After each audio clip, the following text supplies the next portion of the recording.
नमस्कार पब्लिक, स्वागत आहे तुमचं माझ्या फर्स्ट मिनी ब्लॉगमध्ये. सो आता टाईम झाला आहे 6:06 आणि आज तारीख आहे 4. So tomorrow's date is 5, birthday of किंगचा बर्थडे. मग विषय का लगेच घेतला आपलं ड्रॉइंग सामान आणि आले बाहेर ड्रॉइंग करण्यासाठी.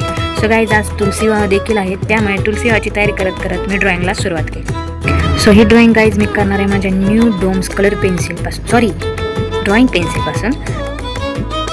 याच 2 दिवसापूर्वी हस्की डॉगची ड्रॉइंग केली होती, त्यामध्ये रिझल्टचा हाल बघा काय झाले बेचारा. सो ऑलमोस्ट आपली आउटलाईन कंप्लीट झालेली आहे, त्याचा मी काही व्हिडिओ शूट नाही केला. सो आता आपण शेडिंगचं काम सुरू केलेलं आहे आणि शेडिंग करत करत गाईज 7 वाजले आणि माझी ऑलमोस्ट एवढी ड्रॉइंग कंप्लीट झालेली आहे. आणि आता आपण तुलसी विवाह करून घेऊयात. तुलसी विवाह झाल्यानंतर न ब्रेक घेता ड्रॉइंग करत राहिले अँड देन ऑलमोस्ट 9:15च्या दरम्यान माझी ड्रॉइंग ही कंप्लीट झालेली आहे. सो स्केच तुम्हाला कसं वाटलं हे कमेंटमध्ये नक्की सांगा आणि भेटूयात नेक्स्ट ब्लॉगमध्ये. बाय.